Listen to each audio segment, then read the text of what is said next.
je vous propose de vous installer confortablement afin que votre corps soit le plus à l'aise possible et de fermer les yeux pour profiter au mieux de cette séance. Il se peut que, naturellement, votre corps se détende, tandis que vous sentez déjà votre respiration plus tranquille et se laisser aller au flux de mes paroles. Peut-être que vous sentirez par moments votre corps s'engourdir ou votre esprit explorer vos pensées. Peu importe ce qu'il se passe pendant cette séance, vous pouvez être sûr que tout se fait dans l'optique de votre bien-être. Et si le fait de parler d'optique vous fait peut-être penser à des lunettes de vue, je peux alors vous dire que l'hypnose, c'est un peu comme porter de nouvelles lunettes justement, grâce auxquelles vous allez pouvoir voir la vie d'une nouvelle façon. Et votre inconscient pourra, pendant les minutes qui suivent, choisir la monture et les filtres qui lui conviennent le mieux pour une vie apaisée.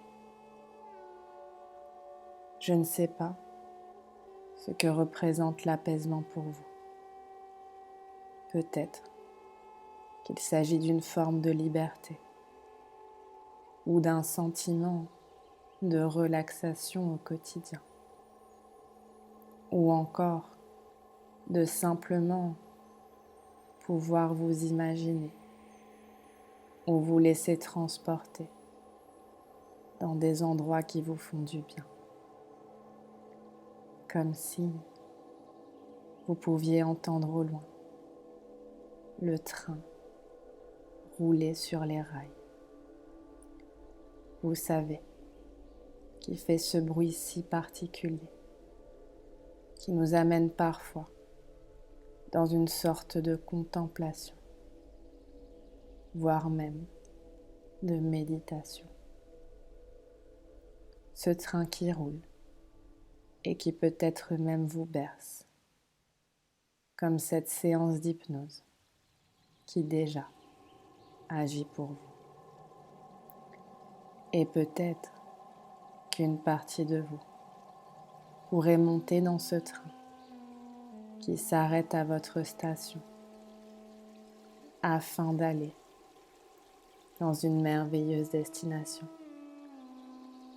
tandis qu'une autre partie de vous pourrait rester ici. Et si vous décidez de vous laisser aller à ce merveilleux voyage que vous vous offrez aujourd'hui, vous pourriez profiter de chaque instant que celui-ci vous offre, afin de retrouver la paix d'esprit que vous désirez. Et je ne sais pas si vous déciderez d'écouter les histoires qui suivent ou simplement de les observer. Ce que je sais, c'est que des liens vont être faits entre votre réalité et ce qui va être raconté. Et il se peut que bientôt, vous commenciez déjà à ressentir tous les effets bénéfiques de cette séance. Et vous pourriez, en sachant cela, peut-être déjà vous laisser complètement aller. Je ne sais pas si Vous avez déjà observé des colibris. Vous savez, ces magnifiques oiseaux qui vivent en Amérique. Eh bien, le petit garçon de cette histoire avait une passion pour ces oiseaux. Il n'en avait jamais vu en vrai, mais il avait découvert ces incroyables volatiles un jour en feuilletant une encyclopédie. Oui, car c'était un petit garçon très curieux, qui aimait comprendre d'où venaient les choses, comment la nature était faite. Et parfois, lorsqu'il posait des questions à ses parents et qu'il n'avait pas la réponse, sa mère lui répondait « Tu sais, parfois c'est aussi ça la magie de la vie. C'est comprendre que parfois, on ne comprend pas tout justement. Parfois, on ne sait pas tout. Parfois, c'est beau de ne pas savoir et se laisser surprendre quand les choses arrivent naturellement. Car oui, je ne sais pas si vous le saviez, mais parfois, en laissant de l'espace pour les choses que l'on ne sait pas encore, cela peut nous amener de belles surprises. Et pour en revenir à ce petit garçon donc, et à sa passion pour les oiseaux-mouches, car c'est comme ça aussi qu'on appelle les colibris. Il avait, après avoir dévoré les pages de l'encyclopédie à leur sujet, décidé de faire un exposé à ses camarades de classe. C'est là qu'il leur avait expliqué les incroyables découvertes qu'il avait faites à leur sujet. Est-ce que vous saviez que c'est le seul oiseau au monde qui peut reculer? Du haut de leurs 10 ans, les enfants avaient appris de nouvelles choses qui venaient ouvrir la perception de leur monde. Leurs copains de classe leur avaient fait le cadeau de la transmission d'une passion qui avait inspiré une grande partie d'entre eux. Le lendemain, 15 des élèves demandèrent au professeur si eux aussi pouvaient présenter ce qui leur plaisait. Parce que j'avais oublié de vous dire que ce petit garçon avait dû demander au professeur s'il pouvait faire ce travail, car le programme depuis la rentrée n'incluait pas d'exposé. Il avait osé se connecter à ce qu'il voulait afin de trouver le courage de lui demander. Et je ne sais pas réellement si cela lui avait demandé du courage, de la confiance ou de la détermination. Mais je crois que finalement cette fois-ci, ce petit garçon ne s'était pas vraiment posé de questions. Car souvent, c'est en faisant les choses avec le cœur que le résultat est en accord avec soi. Alors peut-être que vous aussi aujourd'hui, vous pourriez décider de faire les choses avec le cœur afin de retrouver cette paix intérieure. C'est l'histoire d'une femme qui tenait une boutique de chapeaux. Elle était ce qu'on appelle une chapelière. Et même si cela vous fait penser, d'une manière ou d'une autre, à Alice au pays des merveilles, cette histoire n'a rien à voir. Cette femme vivait ici et maintenant, et sa boutique se trouvait quelque part dans le sud de la France.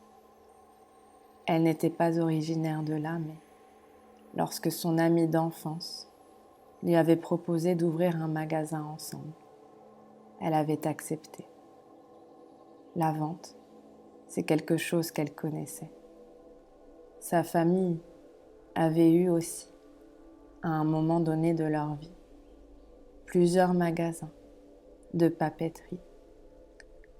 Et toute sa vie, elle avait vu ses parents faire, ses parents décider, ses parents vendre, ses parents prendre des décisions financières. Et bien qu'elle ait choisi un métier similaire à celui de ses parents, elle avait décidé de faire les choses différemment. Car elle avait compris pourquoi il y a 10 ans, ils avaient eu un petit incident qui les avait mis proches de la faillite. Ils s'étaient bien sûr récupérés de ça, mais elle avait pu apprendre. Elle aurait pu décider de voir cela comme un obstacle dans sa vie, comme un mur qui l'empêcherait de reproduire pour la protéger de ce qui avait déjà été fait. Mais elle avait plutôt décidé de se perfectionner dans son art. Et elle avait compris que, même si elle faisait partie d'un système, que ses croyances pouvaient être différentes de celles de ses parents. Elle avait par exemple profité de multiples plateformes en ligne pour faire la promotion du magasin, vendre les chapeaux. Elle se rendait dans des salons commerçants. Elle allait vers les autres. Elle avait confiance en son talent et en ce qu'elle faisait. Et surtout, elle savait pourquoi elle faisait les choses. Et peut-être que vous pourriez vous demander, vous aussi, pourquoi vous faites les choses. Est-ce que vous les faites par ce qu'il faut, par défaut, par peur, par joie, par amour, par compromis?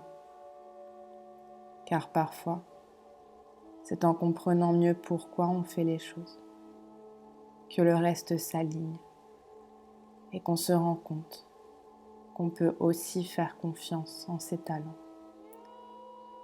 Et pour en revenir à cette histoire, j'ai cru comprendre que cette femme et son amie ont un commerce aujourd'hui réputé.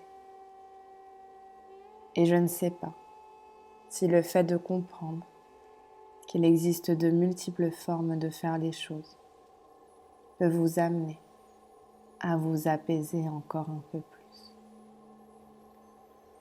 L'autre jour, je regardais un film qui parlait de l'histoire d'une petite fille qui elle-même racontait l'histoire de son père, comme une sorte de biographie sur leur vie. Et cette petite fille avait une particularité assez particulière justement. Elle ne pleurait pas.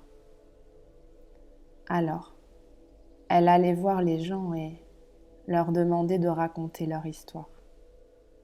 Et parfois, quelques larmes de joie, de nostalgie, de tristesse ou d'autres émotions coulaient le long de leurs joues. Et elle se baladait toujours avec une petite fiole dans laquelle elle récupérait les larmes des gens, car elle avait oublié ce que c'était de pleurer. Un jour, un garçon de son âge, qui jouait pas loin, l'avait entendu parler de ça. Il s'approcha alors près d'elle, intrigué par ce qu'il venait d'entendre.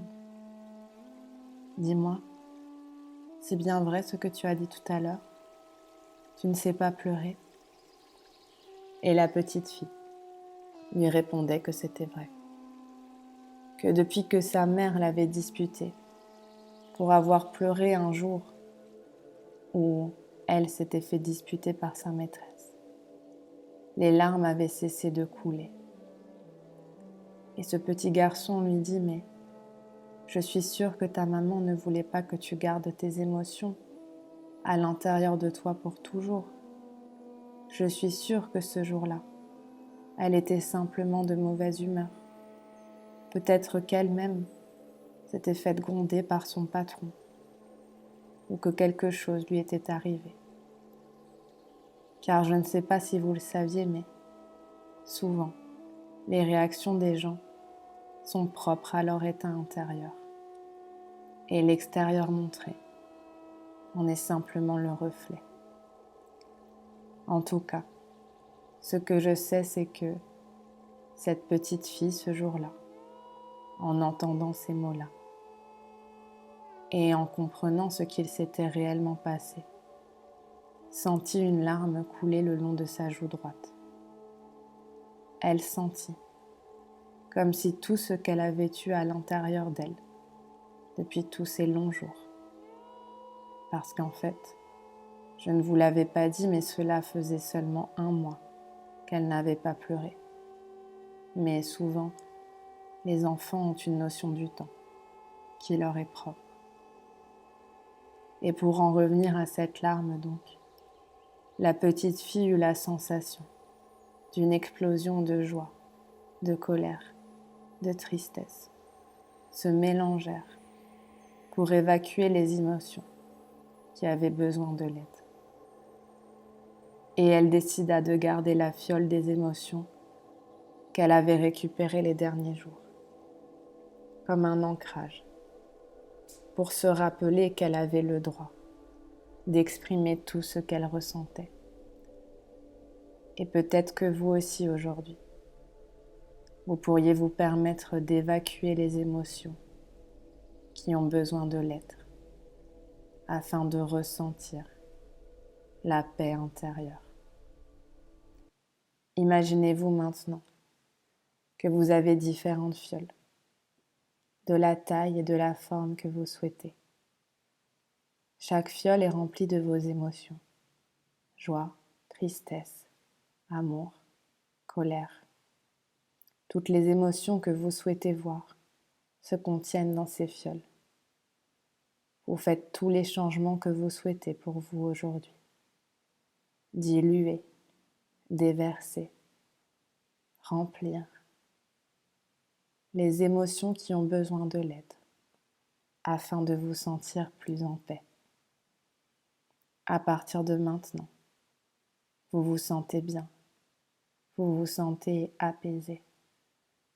Vous abordez la vie de manière beaucoup plus détendue et paisible. Vous êtes en paix avec qui vous êtes. Votre inconscient fait tous les changements qu'il souhaite pour votre bonheur. Imaginez-vous d'ici quelque temps, heureux et apaisé, de comprendre que cette séance a fonctionné encore mieux que vous ne l'aviez imaginé. D'ici quelques instants, cette séance va se terminer et votre inconscient va continuer à faire tous les réglages pour votre bien-être. Votre corps va se désengourdir et vous pourrez revenir ici et maintenant, à l'instant présent. Et dès que vous vous sentirez prêt, vous pourrez ouvrir les yeux et profiter de ce que vous ressentez.